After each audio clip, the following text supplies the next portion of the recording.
अगर मैं आपसे कहूं कि इस देश में एक ऐसा बच्चा पैदा हुआ था जिसे पानी पीने का भी अधिकार नहीं था। हाँ, पानी पीने का भी नहीं। वो स्कूल जाता था लेकिन उसे क्लास में बैठने की इजाजत नहीं थी। वो पढ़ना चाहता था लेकिन उसे इंसान नहीं समझा जाता था। अब सोचिए, अगर वही बच्चा बड़ा होकर पूरे देश के लिए कानून लिख दे, अगर वही बच्चा ऐसा संविधान बना दे जिसके आगे पूरा भारत सिर झुका दे। ये कोई कहानी नहीं है, ये सच है। और उस बच्चे का नाम है भीमराव रामजी अंबेडकर। 14 अप्रैल 1891 में मध्य प्रदेश के महू में एक छोटे से घर में एक बच्चे का जन्म हुआ। नाम रखा गया भीमराव। लेकिन समाज ने उसे नाम से नहीं पुकारा। समाज ने उसे एक पहचान दी, अछूत। एक ऐसा शब्द जो इंसान को इंसान से अलग कर देता है। एक ऐसा शब्द जो बचपन को जन्म लेते ही खत्म कर देता है। भीमराव एक ऐसे समाज में बड़े हो रहे थे जहां इंसान की कीमत उसकी जाति से तय होती थी, जहां सम्मान जन्म से नहीं बल्कि जाति से मिलता था। जब भीमराव पहली बार स्कूल गए तो उनके हाथ में किताबें थीं, लेकिन उनके साथ चलता था भेदभाव। उन्हें क्लास के अंदर बैठने नहीं दिया गया, उन्हें जमीन पर बैठाया गया, सबसे दूर, सबसे अलग, जैसे वो इस दुनिया का हिस्सा ही नहीं है। बाकी बच्चे बेंच पर बैठे थे लेकिन भीमराव जमीन पर थे, क्योंकि वो छू नहीं सकते थे। ये सिर्फ दूरी नहीं थी, ये एक सोच थी जो उन्हें इंसान मानने को तैयार नहीं थी। प्यास लगती थी लेकिन वो खुद पानी नहीं पी सकते थे।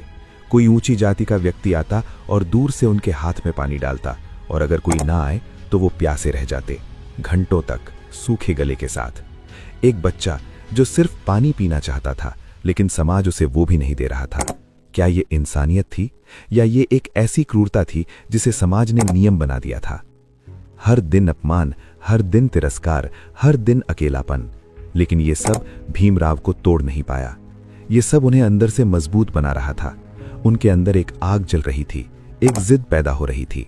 एक दिन उन्होंने खुद से कहा, मैं पढ़ूंगा, केवल पढ़ूंगा, और इतना पढ़ूंगा कि ये दुनिया मुझे रोक नहीं पाएगी।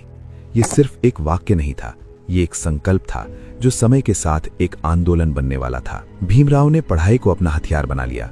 वो दिन रात पढ़ते रहे, हर मुश्किल को पार करते रहे। गरीबी थी, समाज का तिरस्कार था, लेकिन उनका जुनून इन सब से बड़ा था। उन्होंने हार मानना नहीं सीखा, उन्होंने रुकना नहीं सीखा, उन्होंने सिर्फ आगे बढ़ना सीखा। धीरे धीरे उनका नाम आगे बढ़ने लगा, उनकी मेहनत रंग लाने लगी। मुंबई के एल्फिंस्टन कॉलेज में उनका दाखिला हुआ।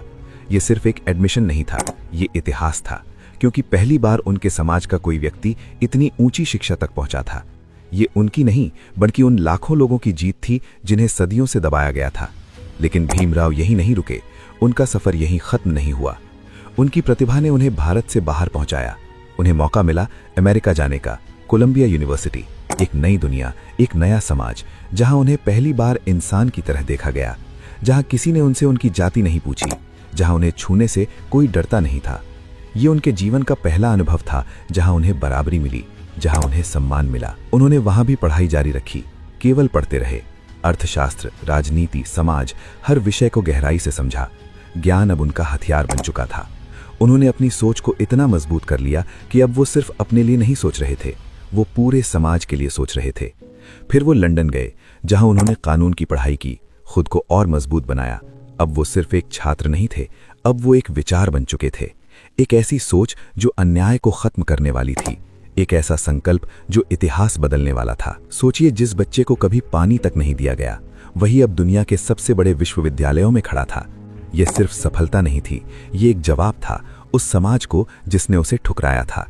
ये एक संदेश था कि अगर इरादे मजबूत हों तो कोई भी दीवार रास्ता नहीं रोक सकती। जब भीमराव भारत लौटे तो उनका सामना फिर उसी समाज से हुआ। वही भेदभाव, वही सोच। डिग्रियां होने के बावजूद, ज्ञान होने के बावजूद उन्हें सम्मान नहीं मिला। उन्हें नौकरी में भी अपमान सहना पड़ा। लोग उनके साथ काम करने से कतराते थे। उनकी योग्यता नहीं देखी गई, उनकी जाति देखी गई। ये सब देखकर कोई भी टूट सकता था, लेकिन भीमराव नहीं टूटे। इस बार वो बदल चुके थे। इस बार उनके अंदर सिर्फ दर्द नहीं था, इस बार उनके अंदर आग थी। उन्होंने तय कर लिया, अब वो चुप नहीं रहेंगे। अब वो सिर्फ अपने लिए नहीं जिएंगे, अब वो पूरे समाज के लिए लड़ेंगे। और उसी पल एक नया अध्याय शुरू हुआ। एक ऐसी लड़ाई जो सिर्फ अधिकारों की नहीं थी, बल्कि सम्मान की थी, बराबरी की थी, इंसानियत की थी। एक ऐसा संघर्ष जो इतिहास बदलने वाला था।